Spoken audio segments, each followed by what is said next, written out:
good citizens. Welcome back to Documenting and Exposing West Shore RCMP. This is part 24. We're going to go through some interesting emails here. So just to bring it back up to speed, my trial ended in a mistrial and has been rescheduled for September, which is 6 to 7 months away. And I've tried to inquire about how to go about making a conduct complaint for Mr. Barber threatening to follow me home.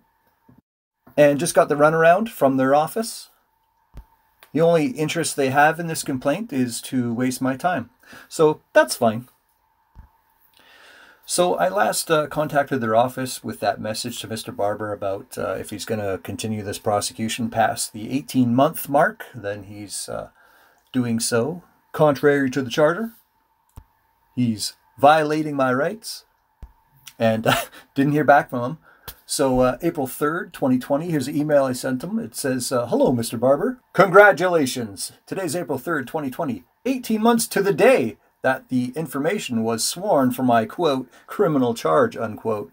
I'm writing you today, as no one from your office will return my calls or speak with me over the phone, to communicate to you that the summary offense I'm being, quote, prosecuted, unquote, for has reached 18 months as of today. And since the defense has not created any delays in this matter, I'm now being prosecuted beyond that reasonable amount of time, starting April 4th, 2020. As you recall, I called you out for intentionally creating unreasonable delays in this matter in writing way back in December 2018. I verified this with, quote, Michelle, unquote, recently in the Crown Office at the Western Communities Courthouse, that you had in fact been given a copy of that letter when I originally left it with Michelle way back in December 2018. How could I have known way back then that it was your intention to waste my time and wrongfully hold me and my property hostage for almost 2 years or more? LOL. So I just wanted to confirm a few things with you. First, that you're aware of the fact that today is on the 18-month mark of this summary offense, and that you're aware of the fact that this matter continues beyond today's date, that you're prosecuting me an unreasonable amount of time, and that you're aware of the fact that that is contrary to the charter. Second, the Honorable Judge Malin McKim declared a mistrial on March 3rd, 2020, and that you're aware that in the event of a mistrial, a retrial should be scheduled, quote, without further delay, unquote. Only a, quote, short period, unquote, of delay will be expected, and that a retrial was scheduled for September 2020, a delay of 6 months, after already waiting for trial since December 2018. Third, if this matter is still proceeding after the 18th month mark, and I'm waiting an additional 6 months for a retrial, then this is another reminder that you still have not responded to my letters for disclosure from 2018 and 2019. Specifically, I still do not have the, quote, security briefing report, unquote, that Corporal Kundu-Thomsen claims was the reason for my arrest, as he was required to fill out with my identification on it. So I need a copy of that, or confirmation from you in writing that no such document exists. Fourth, that you comply with the Honorable Judge Brooks's order that you agreed to in October 2019 to provide me with my CPIC, as well as respond in writing to the status of any warrants to search my devices, or a copy of any rejected warrants, or confirmation in writing that no such warrants or rejected warrants and related documents exist. I was ready to address this at our hearing in January 2020, but we got the Judge of Errors, and as you'll recall, I was kicked out of the courtroom by Robert himself without having the hearing that the Honorable Judge Brooks ordered. Thankfully, Paul Dome, Associate Chief Judge, informed me on March 20th, 2020 that, quote, Judge Higginbotham will not be presiding further on this file, unquote. So we can assume that there should not be any more injustices with respect to this matter caused by, quote, BC's most dangerous judge, Robert, unquote, himself. Fifth, that you provide me with a copy of the video that the file investigator, Staff Sergeant Pask, was concerned about me publishing when we spoke after the mistrial on March 3rd, 2020. The video where I am being escorted off of public property and into the secure backlot area of the West Shore RCMP detachment and into Cell's booking area. I have extensive records between myself and Corporal Christo Vell, who provided all the disclosure to me, about that specific video. So I find it alarming that I was not provided with that video for my defense at trial, considering the file investigator, Staff Sergeant Pask's, concern about me publishing it when we spoke after the mistrial on March 3rd, 2020, which I have no intention to do. Sixth, confirmation that you have reviewed the material on YouTube that I warned you and the file investigator, Staff Sergeant Pask, about, in where a person is allowed to wear a mask, this is pre-COVID-19, film all of the private vehicles and license plates of the visitor parking and the RCMP staff parking along Atkins Avenue at the West Shore RCMP detachment, and publish that material on the internet in a publicly viewable manner, as well as enter inside the detachment, which have clear signs on the doors about video, audio recording being prohibited inside, make surreptitious video and audio recordings while wearing a mask, acting aggressive towards and swearing at the RCMP members, and calling them insulting names and berating them, and publishing that material on the internet in a publicly viewable manner, as well as attending the RCMP detachment in Victoria on Nanaimo Street, in where this person is allowed to wear a mask while entering into a secure area, and was told to leave the property, but instead stated he was going to film license plates and proceeded back into the secure area and film all of the private vehicles and every license plate in the lot, which consists mostly of staff private vehicles, and publish that material on the internet in a publicly viewable manner. Should I assume you're aware of and reviewed that public material for yourself? Isn't that illegal? Can't be if he's allowed to do it while wearing a mask, acting aggressive, and publishing it on the internet, right?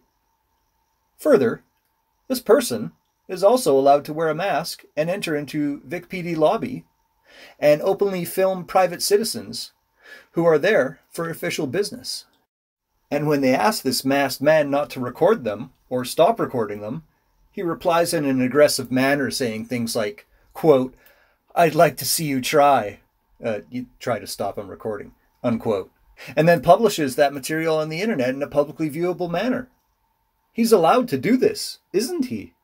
No one can ID him or stop him from doing this, can they? Seventh, I'd advise you to remove yourself from this matter, Mr. Barber, on March 3rd, 2020, in front of court staff and an independent witness. You made it clear that you have an emotional attachment to this matter. And you demonstrated this by verbally attacking me in the courtroom by saying things like, quote, "This would all go away if you were a nice person," unquote. And even though I attempted to ignore you, you continued. Shortly after, as I exited the courtroom alongside the independent witness and Sheriff 639, and began again verbally attacking me, completely unprovoked, saying things like, quote, "You don't have to be afraid of people in suits," unquote. And as I stated to you that I'm walking away and not listening to you, you stated, quote, "If you don't want to listen, I'll just follow you home," unquote. And when you said this, I stopped and asked, quote, "Excuse me," unquote. And you responded by saying, quote, "Maybe I'll just follow you home," unquote. Both the independent witness and Sheriff 639 confirmed for me that they heard that you say this to me. These are some of the things when you say to a person could reasonably cause them to fear for their safety, especially when it comes from a person who holds some of the highest powers of public trust in the province of British Columbia. I can assure you, Mr. Barber, that I expressed my concerns for my safety to Sheriff 639 after the fact, and he assured me that your conduct was in fact not allowed in or around the Western Communities Courthouse by a prosecutor or anyone, and that they, the sheriffs, weren't going to permit you to do it again. After the fact, you apologized to me for inappropriate conduct, and I accepted your apology. However, given your position as a Crown Prosecutor, someone who holds some of the highest powers of public trust in the province of British Columbia, this needs to be addressed via your supervisor, and potential corrective actions should be considered. Obviously, you can't have Crown Prosecutors approaching self-represented accused persons and verbally attacking them, threatening to follow them home and causing them to fear for their safety, especially in a court setting. That would also be contrary to Criminal Code of Canada. Criminal harassment and obstruction of justice, imitating a justice participant, are the first that come to my mind. This would explain why no one at your office would return my calls, and why they won't give me the Crown Administrator's email addresses. Sounds like they're used to evading accountability and doing things, quote, their way, unquote. Or maybe they have something to hide?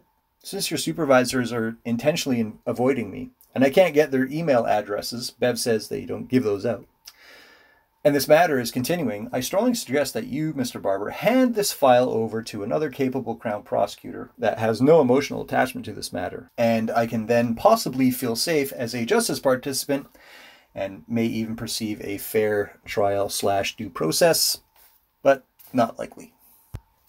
Eighth, I would like nothing more than to take this matter to trial, but considering the hostage situation / holding pattern you and Corporal Kundu-Thomsen have wrongfully forced upon me for almost 2 years now, and I should have actually added Staff Sergeant Greg Paskin there as well, because he's the file investigator, I have all but given up on criminal / provincial court justice, and I will rely on other proceedings for justice and accountability. I want my trial.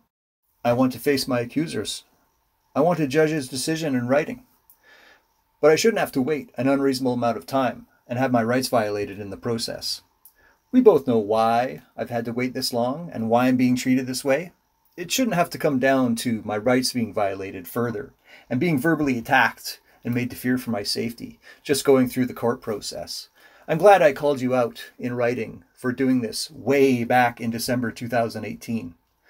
But if that's what you or your office intends to do, bring it. Just remember, I can apply to the courts for a remedy, and we can take the next few years, sort this out. If that's what you really want to do with your time and money, although at this point, I'm not sure you could avoid this. Cheers, Dan. And this is interesting because he responded to that email, and when I read the email, I saw there was this little disclaimer at the bottom of his email saying that this is a confidential message. So this isn't something I'm going to challenge. I'm not going to spend 2 weeks, 2 months, 2 years in prison for publishing his stupid little email here. But thankfully, my email responses are not confidential, so let's review, shall we? So he did respond to me, and I responded to him. And I say, thank you for your response, Mr. Barber.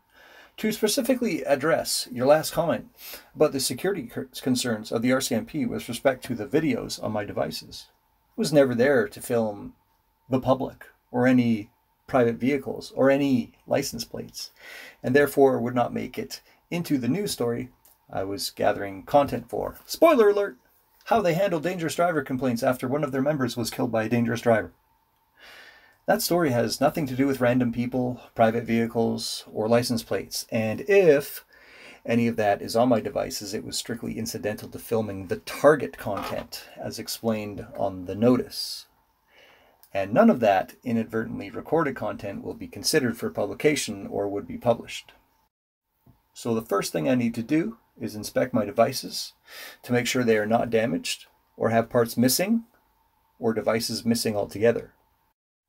Then I need to inspect the videos to make sure none have been tampered with or deleted. If I find anything has been tampered with or deleted, I will be swearing in another private information, as I now have reasonable grounds and reasons to believe that some footage was in fact deleted by the member who is solely responsible for all of my devices being seized, Corporal Kundu-Thomsen. And of course, I found out later that they were just completely incompetent and couldn't find that footage that I'm referring to on that device. So when they gave it back to me, I found it immediately. And I figured out why. There's a little bit of a trick to it, but somebody that knows a bit about it explained it to me, and they said that that's why they couldn't find it. And I was like, okay, well, that's fine.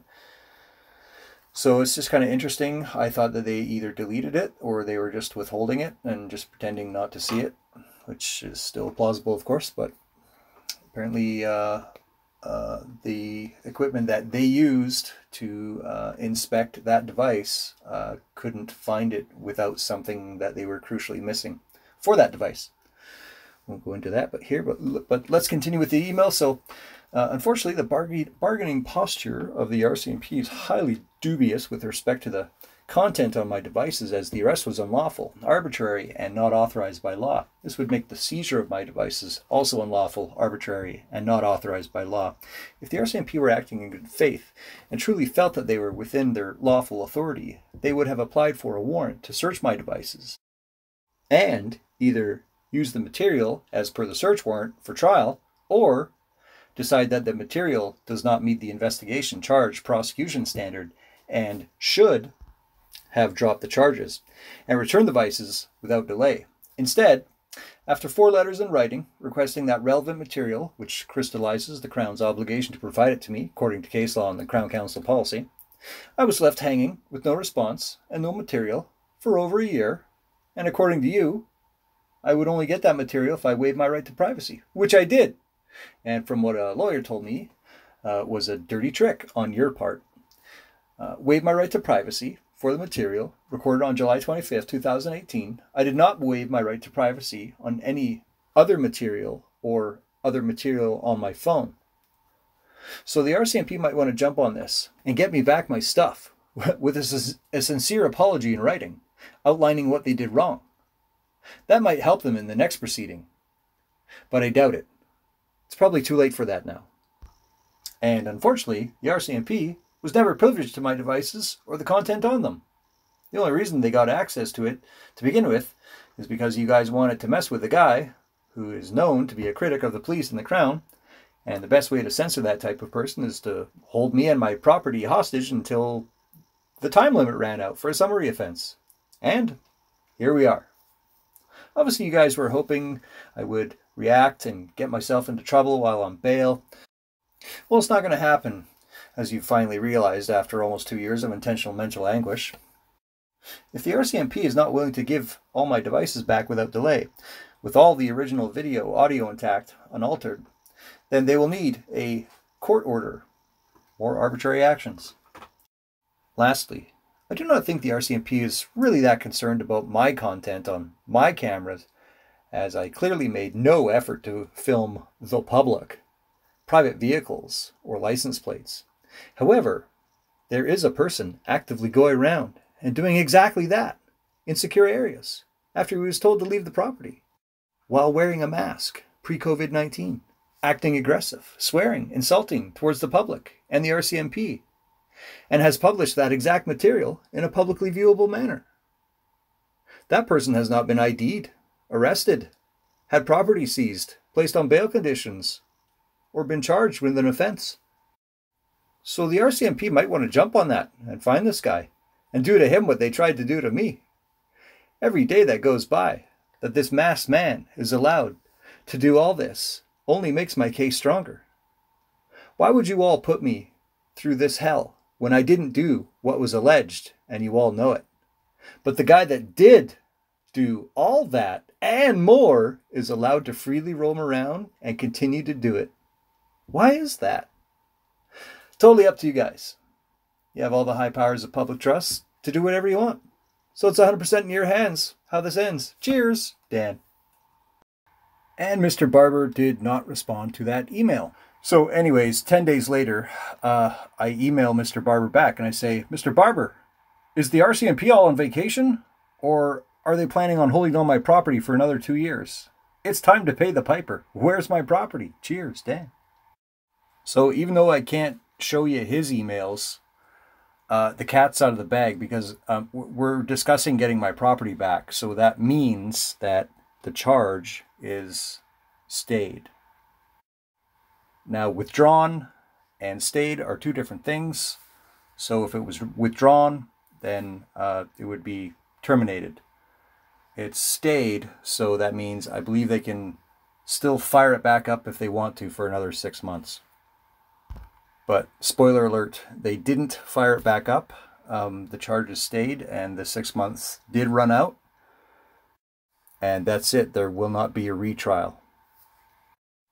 More on that later. Let's get back into these emails. So he responded and I responded back to him. I said, thank you for your reply, Mr. Barber. I left a voicemail message on or about April 16th with Corporal Christovelle regarding our previous email communications and where you expect I will be getting my property back. There has not been a response as of yet, but I suspect the RCMP should return my call sometime next week. I'll keep you posted. Cheers, Dan. So, no one called me back. So, I called them back. Specifically, who I wanted to talk to was the investigator of the file, Staff Sergeant Pask.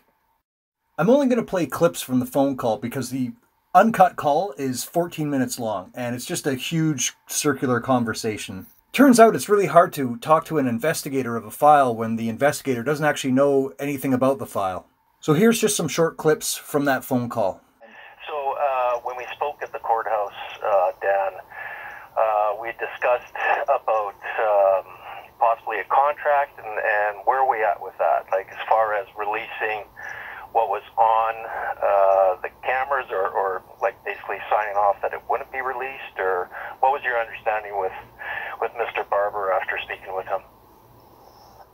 My understanding is that you guys should have returned my property by now, and he's confused as to why you haven't, and he's instructed me to contact him if I don't hear from you guys, or if I haven't had my property returned, and he's going to jump on you guys about it. Okay. So where were we at with that contract? Did he discuss anything about that?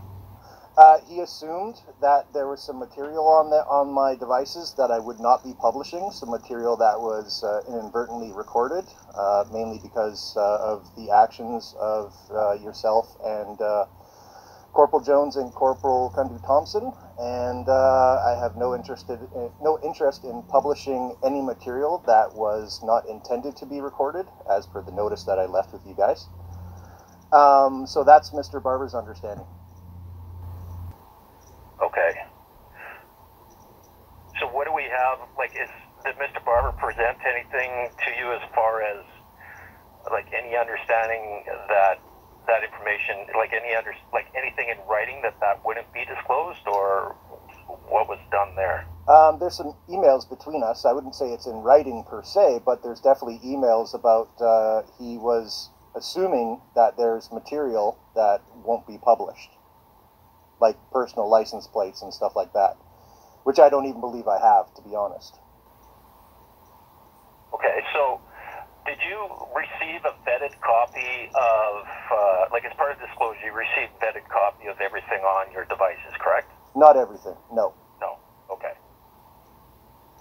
What, I wasn't part of the vetting process, so what was disclosed to you that you can remember? Well, I'm looking at the next, there hasn't been a stay proceedings entered on this from what I can understand. The next appearance is September 18th, where he plans on entering a stay of proceedings. Okay, you should check CSO. Okay, because I'm looking at this you should also from the prosecution office right now. I've also been instructed to ask you to contact my bail supervisor at Saanich Probation. Her name is Alana Watt. Okay. Can she not contact me? No, I've actually asked her for a letter in writing that this matter has been terminated, and she refuses to give me anything in writing. She said if there's any problem, have the police call me. So her name is Alana Watt. She's at Saanich Probation. Saanich Probation, Lana speaking. Hi, Lana. It's Dan calling. Hi. How are you? Hi. How are you? Good. I'm calling in, checking in. Oh, you don't need to do that anymore. Oh, okay. I don't have anything in writing, and I don't have... All I have is my own personal inside knowledge by checking CSO. I don't have anything from Crown or my bail supervisor, which is you, or anything saying that I don't have to sign in or anything. Okay, so you don't need that. That's not something that we usually do. It's pretty standard when you get your order canceled. Yeah. That these Crown courts, they know that it's been canceled, right? Yeah, I'm just covered in my own arse because this has happened in the past where there was some issues with bail conditions, and I ended up spending 2 weeks in prison and was forced to plead guilty to an offense that I could not have committed, and it was all in the court's record. So I just want to make sure we got this all straight away before I feel that safe enough to not call you every 2 weeks. Okay, well, I don't have time to write a letter just because it's been so chaotic. Yeah. So, I mean, if something comes up and someone says that you're bound by conditions, they can always give me a call and I can confirm that you're not bound by any conditions because your matter got dropped, right? So that stayed. As far as I know, but like I said, I don't have anything official that would, like, and it's funny that you say that because the last time I got arrested for bail conditions, I told the police, I showed the police what the bail conditions were, and they completely ignored it and arrested me anyway. Okay. That's the big whole 7-part series that I put on YouTube about the Victoria Crown prosecutors misleading judges in order to have me held in prison to retaliate against me. Okay. So, like I said, I'm doing this to cover my own arse. I'm not doing it. I'm not doing. I'm not. I totally understand. I'm not doing it to bug you. Yeah. So, I mean, I don't exactly have the time to do it, and I'm not even in the office. So, I mean, you can always give me a call if something comes up, and or have them give me a call and see if they okay. actually do call me. Because shouldn't I? Yeah, you don't necessarily need a letter confirming that you no longer need to report. Okay, I'm just used to them playing things really sneaky and knife in the back kind of thing. So like I said, I'm not doing this to bug you. I'm doing this to cover my own arse, because in my experience in the past, if I tell the police to look at the bail conditions or call my bail supervisor, they're just going to laugh at me and say, would you like a blanket for the night? Oh, okay. If there is an issue that pops up, feel free to give me a call. But from what I can see in our systems, it says it's been canceled. It was canceled on April 8th, 2020. And there's no future court dates. Okay. Yeah. Sounds good. I appreciate your time. You're welcome. So you no longer need to report. So. Okay. Sounds good. Okay. Thanks, Alana. Okay. Take care. You're welcome. Bye. Bye. And nothing happened for a week, so I sent Mr. Barber another email, and here it is. So I says to him, Mr. Barber, it has been a week since I left a voicemail message with Corporal Krista Vell, and no one has responded. Because of that, I just called West Shore RCMP and spoke with Staff Sergeant Greg Pask and inquired as to my property being returned. Staff Sergeant Pask is under the impression that my charge is still pending, and that you are only staying the proceeding on September 8, 2020, approximately 5 months from now.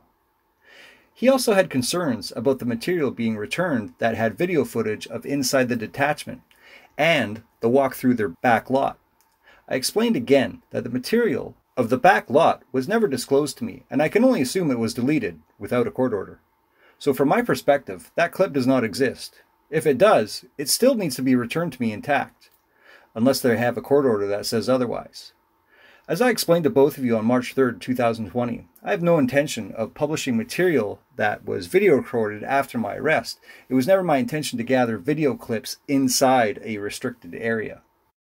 I also have no intention of publishing material that contains a woman and her child inside and exiting the detachment. As you will recall, the video depicts myself intentionally adjusting my body cam over to the right and away from those persons as much as possible. That being said, it should not be an issue with any of the material, as I have informed both of you that there is a person who wears a mask, pre-COVID-19, who surreptitiously recorded inside their detachment when there were signs that say it is prohibited on the entrance. And this person acted aggressively, swore, and made insults to the staff.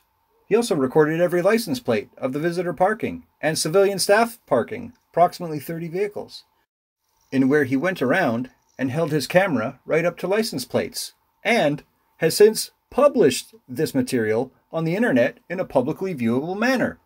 And there's the link to the actual video. He also went to the RCMP detachment on Nanaimo Street in Victoria, was told to leave the property, and stated he was there to film their license plates, and entered into their secure area after being told to leave their property, and recorded all of the license plates on every vehicle in their secure area, approximately 50, and has since published this material on the internet in a publicly viewable manner. And there's the link to the original video, which he's since taken down. Why is this person allowed to record and publish the exact material that I was accused of recording, which you guys knew all along I did not? And I have to go through almost 2 years of intentional mental anguish, but this orange man guy is allowed to freely roam around recording and publishing the exact material I was criminally prosecuted for?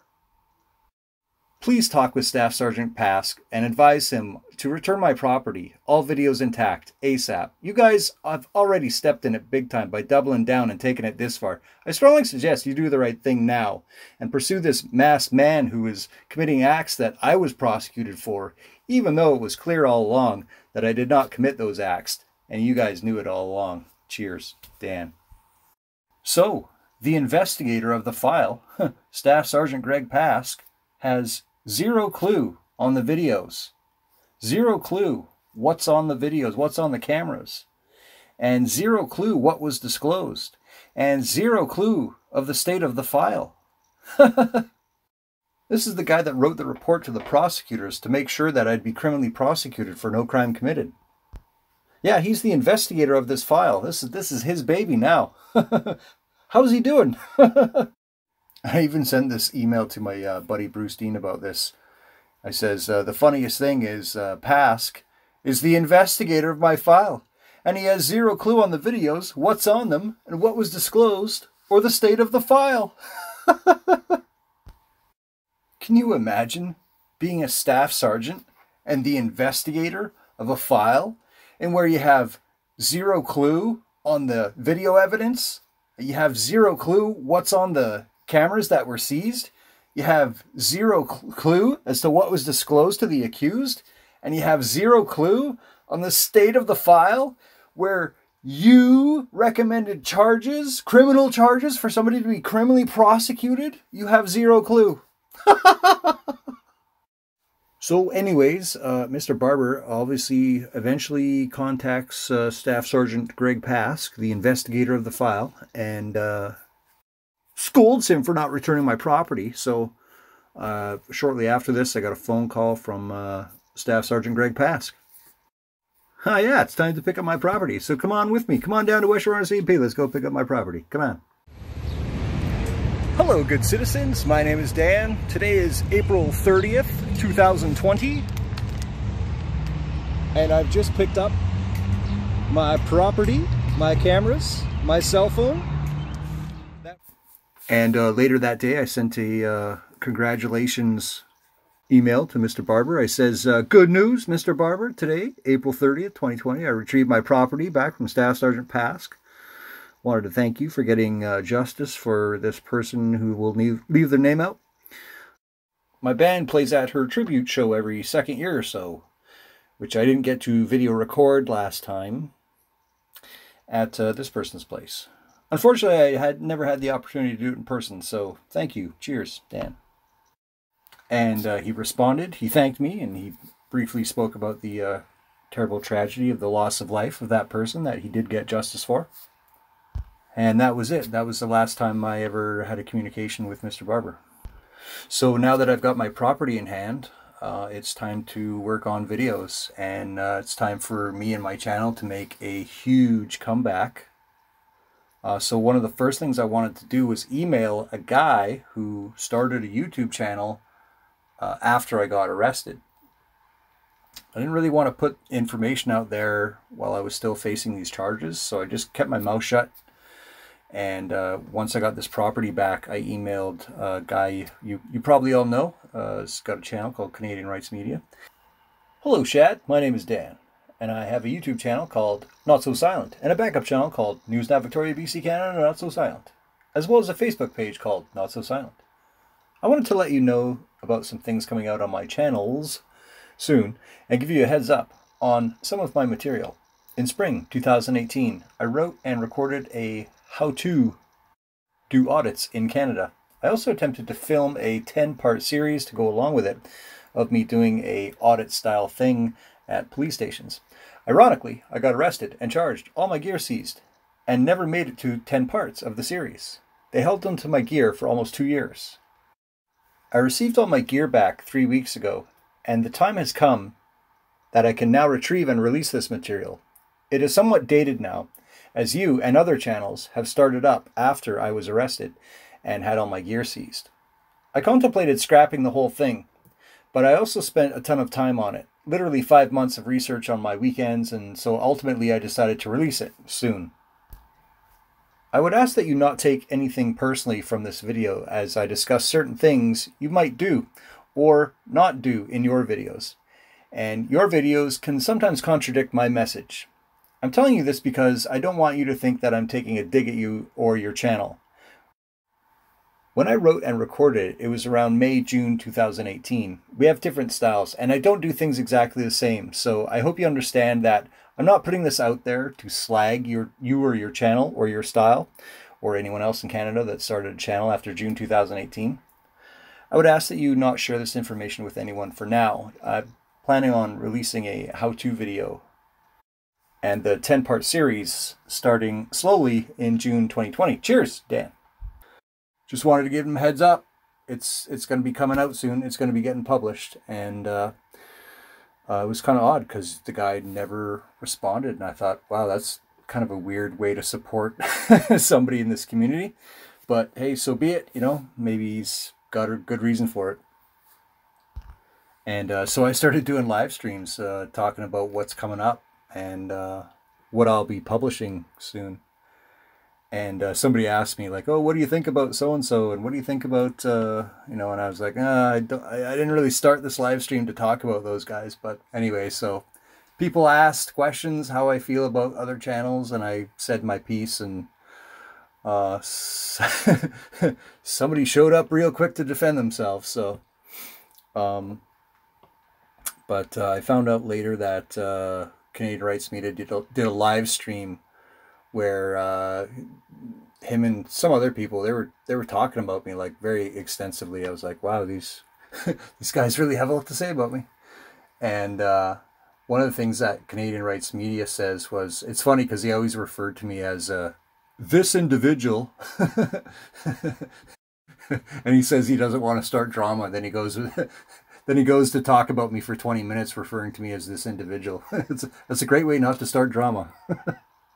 So anyways, he says, yeah, this guy's apparently mad at me because he thinks I ignored his email, but according to him, he said it was in his, he received my email in his junk box, and that he never found the email until it was way too late to even respond to me, so he never bothered responding, which is funny because shortly after I sent him the email, responded on one of his videos. I made a comment on one of his videos, and I said in the comment, I said, hey, make sure you check your email. And I know he read it because he gave that comment a heart. So I know he read it because he basically replied to it by leaving that like or heart, whatever you want to call it. So it was kind of discouraging to reach out to those channels and just get ignored, but hey, that's the way life goes sometimes. Which is too bad because, we all could have played nice and worked together and, done all that stuff, but they didn't want to. They had ample opportunities to, and after months and months and months of being ignored and lied about. Yeah, there was even a live stream he did where he had Orange Man Audits and Nasty Nathaniel on, where those guys were just ripping me a new one, talking all kinds of shit about me.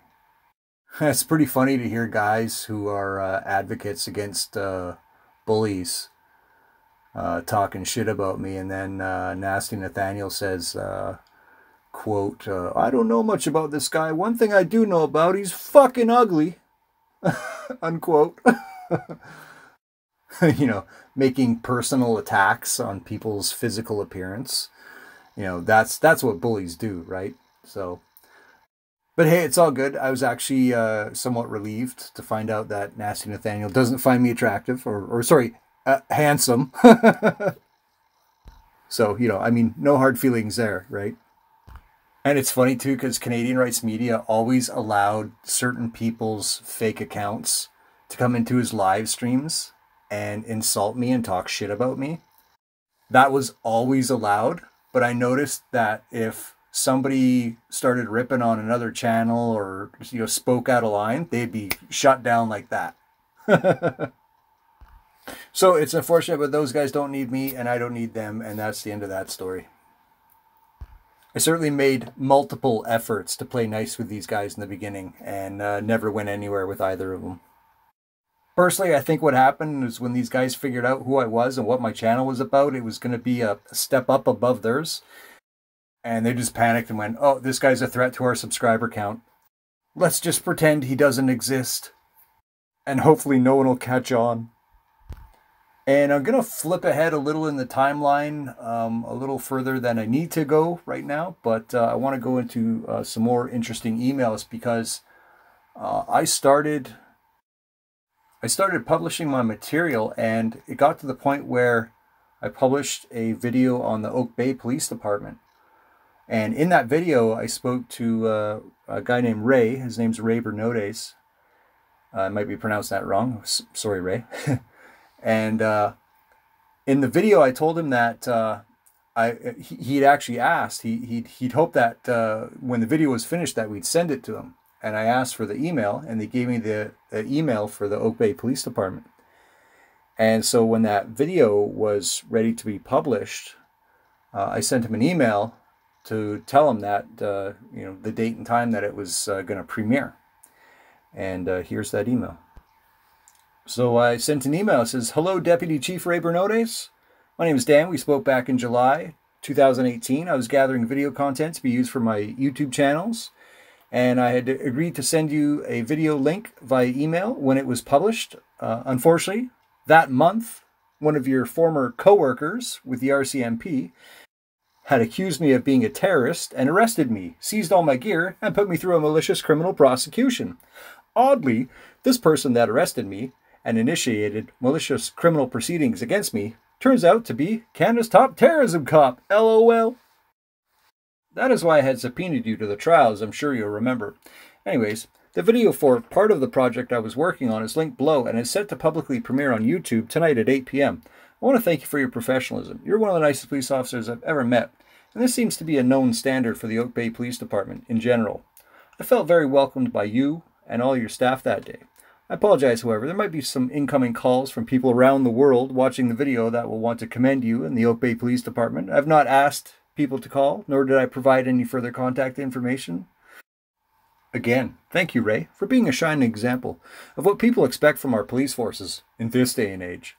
Your cordial manner will go a long way, and I wish you and all the Oak Bay Police and Fire staff all the best. Cheers, Dan." And now check this out. Ray responded. He says, "Dan, thank you so much for your kind words. I sincerely appreciate it. I think police are going through an important time right now that will shape the future. People should always feel safer when we are present, and I believe the more marginalized a person or group, the safer they must feel. Unfortunately, that's not always the case currently, but I know with people like you who help to ensure we're accountable, we'll keep moving in a positive direction. Thanks again, Dan, and best of luck with the video's release. Sincerely, Ray." And a few months went by, and I ended up putting together a video of a side-by-side interaction with the Oak Bay Police and the West Shore RCMP. And I wanted Ray to see this video as well. It's a very interesting video, and even more interesting email that we had about us. And I says to Ray, I emailed him, I said, "Hello, Ray, hope your 2020 is going well. I've published another video that you should have a look at.